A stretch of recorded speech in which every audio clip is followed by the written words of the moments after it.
Alam mo ba na dun sa 4 na affiliate na sinalihan ko, itong panghuli ang pinakagusto ko. Una kasi, madaling i-withdraw yung komisyon. Pangalawa, madali kang makabenta as long na masipag ka at saka consistent sa paggawa ng promotional videos. Ginawa ko rin yun sa tatlong affiliate ko, pero yung una, meron akong commission kaso ang problema, medyo malaki kasi yung amount na kailangan mong i-reach bago mo ma-withdraw yung commission mo. Sa pangalawa naman, after 6 months, nagkaroon ako ng commission. Biruin mo 6 months. Pero dito sa pang-apat, wala pa yatang 1 month, nagkaroon na ako ng benta, nagkaroon ako ng commission. Diba? At wala pa akong 1,200 plus na followers, mga lang siguro, 1,130 plus ang followers ko, nagka-commission ako. At ang maganda rito, madaling i-withdraw, di ba? Unlike dun sa unang tatlo, ang hirap, lalo na yung pangalawa kong affiliate, no? After 6 months ka nga nagka-commission, tapos ang hirap pang i-withdraw kasi maraming mga process. Ang hirap ng process, hindi ko maintindihan kung paano i-withdraw, anong gagawin. At dahil hindi ko naintindihan, hindi ko na inintindi, hinayaan ko na dun. Ayan mo na, hindi naman kalakihan yung commission. So, ang focus ko ngayon ay itong pang-apat, which is TikTok affiliate. Ang ganda ng TikTok. As long wala kang violation.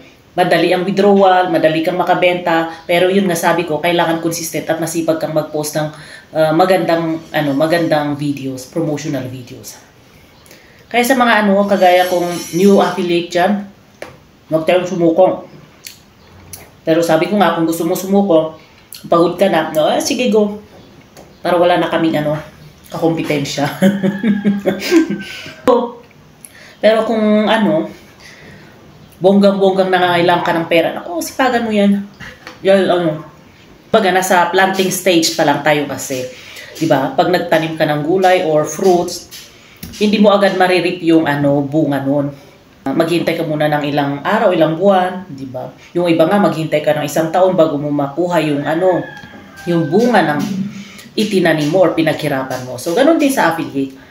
Pero huwag kayong mag-alala. Malay mo yung isang tinanim mo or ginawa mong promotional videos, magkakaroon agad ng maraming benta or maraming sales, di ba? So, who knows? Sa Proverbs nga, may nakasulat doon. Sabi doon, Sabi doon sa Proverbs, hindi ko na maalala yung verse, ang sabi doon, plant in the morning and in the evening kasi hindi mo raw alam kung ano ang magbubunga doon. So magandang i-apply yun sa ating pagiging affiliate.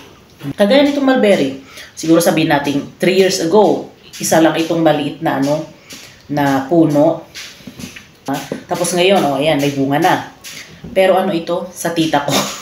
O diba, nung nagkabunga, pati kami na hindi nagtanim, na-bless din, nakinabang. Parang ganun din lang. Kaya, huwag lang, diba?